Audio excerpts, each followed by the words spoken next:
എല്ലാവർക്കും യേശുവിൻ നാമത്തിൽ വന്ദനം. വീണ്ടും പുതിയ മാസത്തിലെ പുതിയ ആഴ്ചയുടെ ആദ്യ ദിവസം ഫെബ്രുവരി മാസത്തിൽ തിങ്കളാഴ്ചയിൽ നമുക്ക് ഒരുമിച്ച് ജീസസ് എവരിഡേയിൽ പങ്കെടുക്കാൻ കർത്താവ് കൃപ തന്നു. ദൈവത്തിന് നന്ദി. പലപ്പോഴും നന്ദി പറയാൻ നമ്മൾ മറന്നു പോകാറുണ്ട്. ഒരിക്കലൊരു ഞാനൊരു ചിത്രം ഇങ്ങനെ കണ്ടു. അതായത് 2 ക്യൂ, പ്രാർത്ഥനയുടെ ഒരു ക്യൂ. അവിടെ എഴുതിയിട്ടുണ്ട് പ്രാർത്ഥന, എന്നിട്ട് പരാതികൾ പറയുന്ന സ്ഥലമൊന്ന്. അവിടെ ഭയങ്കര ക്യൂ. ഇപ്പുറത്ത് വേറൊരു ബോർഡ് വെച്ചിട്ടുണ്ട് നന്ദി പറയുന്ന സ്ഥലം. അവിടെ ആരുമില്ല. ഇവിടെ ഭയങ്കര ഇടിയ. എന്താ പരാതി പറയാൻ? പ്രാർത്ഥന, പരാതി, നമ്മുടെ സങ്കടങ്ങളും വിഷമങ്ങളും. എന്താ കർത്താവേ ലേറ്റ് ആകുന്നേ, 2026 ജനുവരി കഴിഞ്ഞിട്ടും എന്തുകൊണ്ട് അനങ്ങുന്നില്ലേ? അതിനുള്ള ക്യൂ ആണ്. ഇപ്പുറത്ത് നന്ദി പറയുന്ന ഒരു ക്യൂ. ഏത് ക്യൂവിലാണ് നമ്മൾ? ഈ ഫെബ്രുവരി മാസം നമുക്ക് നന്ദി പറയാൻ കഴിഞ്ഞിരുന്നെങ്കിൽ, കർത്താവേ ഞങ്ങൾക്ക് കണ്ണ് കാണാം, കർത്താവേ ഞങ്ങളുടെ ചെവി കേൾക്കാം, ഞങ്ങൾക്ക് നന്നായിട്ട് ശ്വസിക്കാൻ പറ്റുന്നുണ്ട്, ഞങ്ങൾ മരിച്ചില്ല, ഞങ്ങളിന്ന് ICUയിലോ വെന്റിലേറ്ററിലോ അല്ല, ഞങ്ങളിന്ന് ശവക്കോട്ടയ്ക്കകത്ത് പെട്ടിക്കകത്തല്ല, ഞങ്ങൾ ജീവനുള്ളവരുടെ ദേശത്താണ്. നന്ദി കർത്താവേ. ഞങ്ങളെ നടു കുനിക്കുവാനും നിവർത്തുവാനും കഴിയുന്നുണ്ട്, ഞങ്ങളുടെ കാല് വളക്കാനും നിവർത്താനും കഴിയുന്നുണ്ട്, ഞങ്ങൾ ഭക്ഷണം കഴിക്കുമ്പോൾ ദഹിക്കുന്നുണ്ട്. ഇതിനെല്ലാം നന്ദി.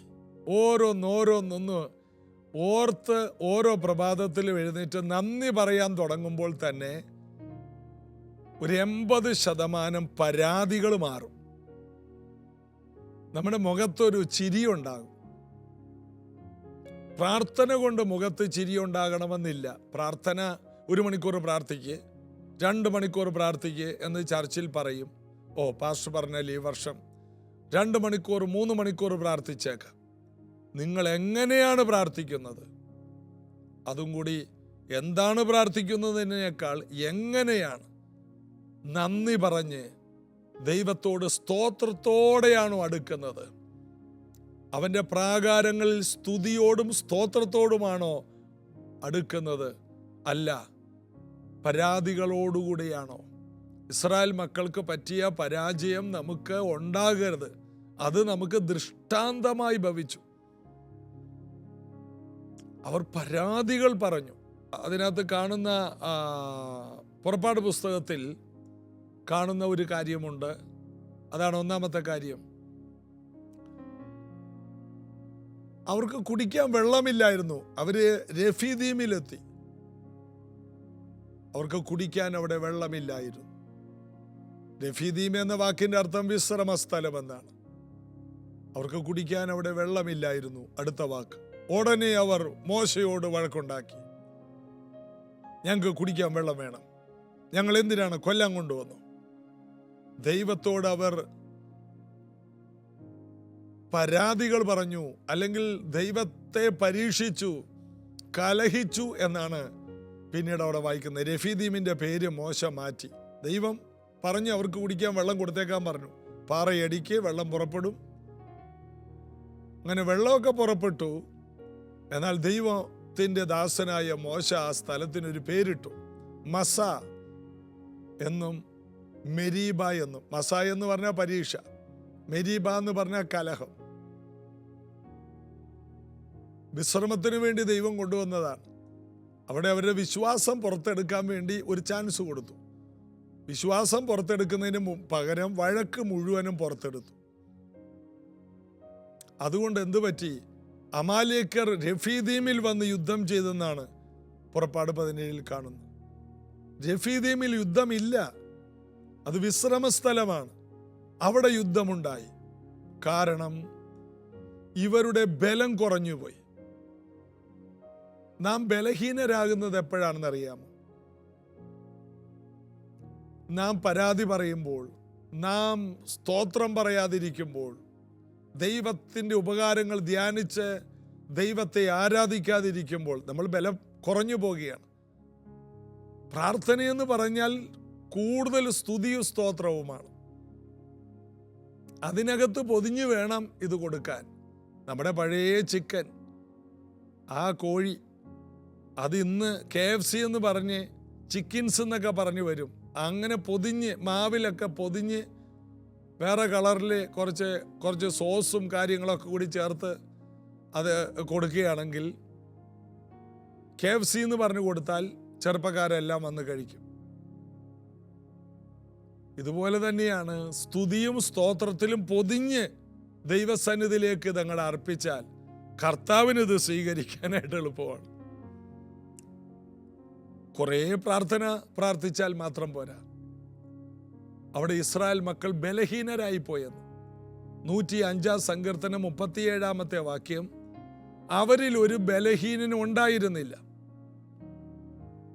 അവർ പുറപ്പെട്ടപ്പോൾ അവരിൽ ഒരു ബലഹീനൻ ഉണ്ടായില്ല. ദൈവം അവരെ പൊന്നിനോടും വെള്ളിയോടും സമ്പത്തോടു കൂടെ പുറപ്പെടുവിച്ചു. അവരിൽ ഒരു ബലഹീനൻ ഉണ്ടായില്ല. പിന്നെ എങ്ങനെ ഒരു ബലഹീനരായി? ഇവര് തന്നെ പരാതികൾ പറഞ്ഞൊക്കെയാണ് ബലഹീനരായി. ഇതുപോലെ വീണ്ടും ജനിച്ച ദൈവമക്കൾ ബലമുള്ളവരാണ്. നമുക്ക് വേണമെങ്കിൽ നമ്മെ ബലഹീനരാക്കാം.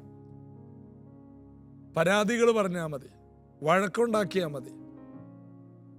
ഇങ്ങനെയാണ് സഭകളിൽ ബലഹീനരാകുന്നത്. സഭയിലുള്ള പലരും ബലഹീനരായി പോകുന്നത്. വരുമ്പോൾ ബലഹീനരല്ല, രക്ഷിക്കപ്പെട്ട് പരിശുദ്ധാത്മാവിനെ പ്രാപിച്ച് കർത്തൃമേശയെടുത്തൊക്കെ വരുന്ന സഭ ഭയങ്കര സ്ട്രോങ് ആണ്. മഹാശക്തിയോടെയാണ് 1-ാം നൂറ്റാണ്ടിലെ സഭ മുന്നോട്ട് പോയത്. അവരിൽ ഒരാൾക്ക് മുട്ടുണ്ടായില്ലെന്ന്, ധാരാളം കൃപ ലഭിച്ചിരുന്നു. ആ സഭ പിന്നീട് ഇല്ലാണ്ടായി, ബലഹീനമായി പോയി. ഈ ഗതികേട് നമുക്ക് ഉണ്ടാകരുത്. ബലമുള്ള വ്യക്തികൾ ബലഹീനരാകുന്നത് പരാതികളും പെറുപെറുപ്പുമാണ് അതിന് കാരണം. അതുകൊണ്ട് നമ്മൾ അത് പിടിക്കരുത്. പകരം എല്ലാ ദിവസവും നന്ദി പറയണം.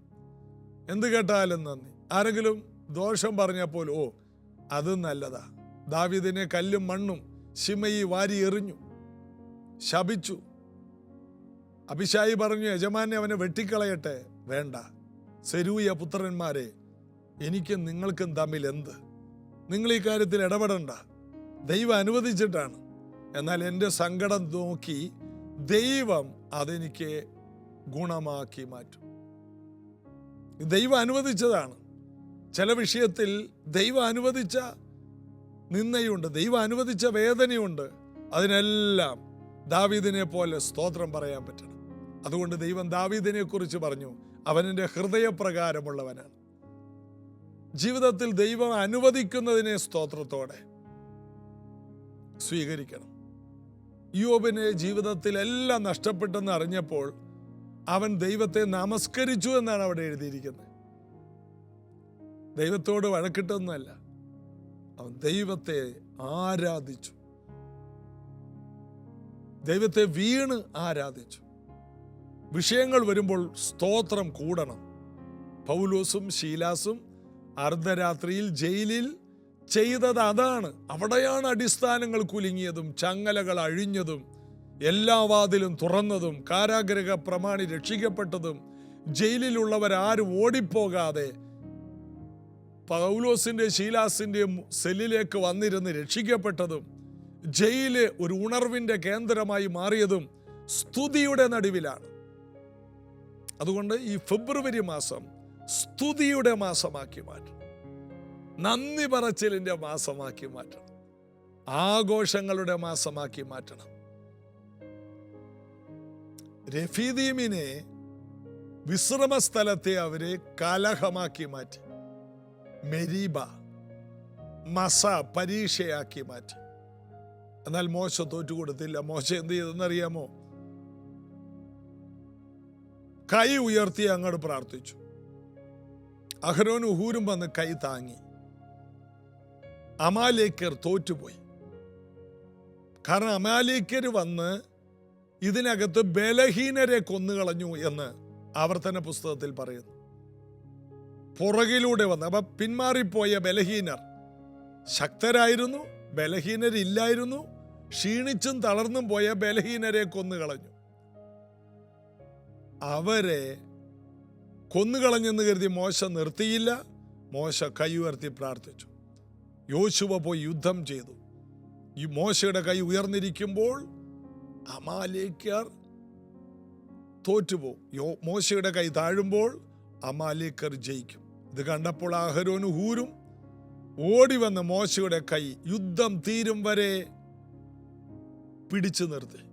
അങ്ങനെ സൂര്യൻ അസ്തമിക്കും വരെ മോശയുടെ കൈ ഉറച്ചു നിന്നു. കാരണം രണ്ടുപേർ കൈ താങ്ങി. 2 കൈയേ ഉള്ളൂ, അതുകൊണ്ട് 2 പേര് താങ്ങി. കൂടുതൽ കൈ ഉണ്ടായിരുന്നെങ്കിൽ കൂടുതൽ പേർ വന്ന് കൈ താങ്ങിയാണ്. കൈത്താങ്ങൽ, പ്രാർത്ഥനയ്ക്കൊരു കൈത്താങ്ങൽ. ഈ മാസം പ്രാർത്ഥിക്കുന്നവർക്ക് കൈത്താങ്ങൽ കൊടുക്കാമോ? പ്രാർത്ഥിക്കുന്നവർക്ക് കൈത്താങ്ങൽ കൊടുക്കണം. അവർക്ക് പ്രാർത്ഥിക്കാനായിട്ട് എല്ലാ സൗകര്യവും. വീട്ടിൽ ഭാര്യയാണോ പ്രാർത്ഥിക്കുന്നത്, ഭർത്താവ് കൈത്താങ്ങൽ കൊടുക്കണം. മോളാണോ മോനാണോ പ്രാർത്ഥനയ്ക്ക് തീരുമാനമെടുത്തത്, അവർക്ക് അതിനുള്ള ഒരു അവസരം ഉണ്ടാക്കി കൊടുക്കണം. മോശ പ്രാർത്ഥനയ്ക്ക് തീരുമാനിച്ചു, കൂടെയുള്ളവർ കൈത്താങ്ങൽ കൊടുത്തു. വലിയ ജയമുണ്ടായി. അങ്ങനെ അമാലേക്യർ തോറ്റുപോയി. ഇവരുടെ ഇടയിലെ ബലഹീനരെ കൊന്നുകളഞ്ഞ അമാലേക്യരെ മൊത്തം തീർത്തു കളഞ്ഞു. അങ്ങനെ യഹോവ നിസി എന്ന് ആ സ്ഥലത്തിന്, ആ യാഗപീഠത്തിന് മോശ പേരിട്ടു. രഫീദീമിനെ ജനങ്ങൾ പിറുപിറുത്തും വഴക്കിട്ടും മെരീബയും മസയുമാക്കി. പ്രാർത്ഥിക്കുന്ന മോശ അതിനെ എന്താക്കി മാറ്റി? മോശ അതിനെ യഹോവ നിസി, യഹോവ എൻ്റെ ജയക്കൊടി, ജയമാക്കി മാറ്റി. നമ്മളാ തീരുമാനിക്കുന്നത്. ബലഹീനമാക്കണമോ, തളർച്ച കൊണ്ടുവരണമോ, പരാജയം കൊണ്ടുവരണമോ, തോൽവികൾ കൊണ്ടുവരണമോ, അല്ല വിജയം കൊണ്ടുവരണമോ, സൗഖ്യം കൊണ്ടുവരണമോ, അനുഗ്രഹങ്ങൾ കൊണ്ടുവരണമോ, അഭിഷേകം കൊണ്ടുവരണമോ, ഇതെല്ലാം നമ്മുടെ കയ്യിലാണ് ഇരിക്കുന്നത്. നാം തീരുമാനിക്കുന്ന പോലെ കാര്യം നടക്കും. മരണവും ജീവനും നമ്മുടെ നാവിൻ്റെ അധികാരത്തിലാണ്. ഈ സന്ദേശം നിങ്ങളുടെ ജീവിതത്തിൽ വിടുതൽ തരും. പുറപ്പാട് പുസ്തകം 17-ാം അധ്യായം. ഈ സന്ദേശത്തിന് ശേഷം നിങ്ങൾ ആ ചാപ്റ്റർ മുഴുവനും വായിക്കണം. നിങ്ങൾക്കതൊരു വലിയ വിടുതലായി മാറും. നിങ്ങൾ നിങ്ങളുടെ ജീവിതത്തിനെതിരെയുള്ള തെറ്റായ പേരുകളെ മാറ്റിക്കളയുക. പുതിയ പേരുകൾ പ്രാർത്ഥന കൊണ്ട് നാം ഉണ്ടാക്കിയെടുക്കുക. നാണക്കേടിൻ്റെ പേരുകൾ, ചീത്തപ്പേരുകൾ, കളിയാക്കൽ പേരുകളൊക്കെ നമ്മുടെ ജീവിതത്തിൽ വരുന്നുണ്ട്. എന്നാൽ അതൊരു അനുഗ്രഹത്തിൻ്റെ പേരാക്കി മാറ്റാൻ മോശയെ പോലെ ദൈവസനിൽ ഉയർത്തുന്ന കൈകളുണ്ടോ, നിങ്ങൾ പേര് മാറ്റുന്നവരായിരിക്കും. ഞാനൊരു അനുഗ്രഹം എന്നൊരു പേര്, മാന്യതയുടെ പേര്, കർത്താവിൽ പ്രസിദ്ധനായ രൂഫോസിന് വന്ദനം ചൊല്ലുവിൻ എന്ന് പറഞ്ഞതുപോലെ ഒരു ഉന്നതമായ മാന്യതയുടെ പേരിനെ നാം സ്വന്തമാക്കണം. അതിനായി കർത്താവ് എല്ലാവരെയും ബലപ്പെടുത്തട്ടെ. പ്രാർത്ഥിക്കാം. യേശു കർത്താവേ, ഫെബ്രുവരി മാസം ഇത് കേട്ട ഓരോ വ്യക്തികളും യഹോവ നിസി കാണട്ടെ. സ്വസ്ഥത വീണ്ടും തിരിച്ചു പിടിക്കട്ടെ. കലഹം മാറിപ്പോകട്ടെ. അമാലേക്യർ, പിശാചിന്റെ പ്രവർത്തികൾ കീഴടങ്ങട്ടെ. പ്രാർത്ഥനയുടെ കൈ ഉയർന്നിരിക്കട്ടെ. ഈ മക്കളുടെ വീടുകൾ അത്ഭുതങ്ങളായി മാറട്ടെ. ഫെബ്രുവരി മാസം ഒരു ജയത്തിൻ്റെ മാസമായി തീരട്ടെ. യഹോവ നിസി എന്ന പേര് ഈ ഫെബ്രുവരി മാസത്തിൽ വന്ന് വീഴട്ടെ. യേശുവിൻ നാമത്തിൽ ആമേൻ. ഇത് നിങ്ങളോടുള്ള ദൂതാണ്. മുറുകെ പിടിക്കുക. മറ്റുള്ളവർക്കും ഈ 1-ാം തീയതിയിലെ വീഡിയോ നിങ്ങൾ ഷെയർ ചെയ്യുക. ഒത്തിരി പേര് അനുഗ്രഹിക്കപ്പെടട്ടെ. ഈ മാസം നമുക്ക് ഒരുമിച്ച് ജയം കാണാം. ജീസസ് എവരിഡേ മറ്റുള്ളവർക്കും ഷെയർ ചെയ്യണം. ഒരുമിച്ച് ദൈവരാജ്യം നമുക്ക് പണിയാം. God bless you. എന്റെ ജീവിതമാണ് എന്റെ ആരാധന, ഞാൻ യേശുവിലായതിനാ. എന്റെ ജീവിതമാണ് എന്റെ ആരാധന, ഞാൻ യേശുവിലായതിനാ. എന്റെ ജീവിത ശൈലിയാണ് ആരാധന, ഞാൻ യേശുവിനാലയമാ. എന്റെ ജീവിത ശൈലിയാണ് ആരാധന, ഞാൻ യേശുവിനാലയം. ചേർന്ന് ആരാധന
എൻ്റെ യേശുവിൻ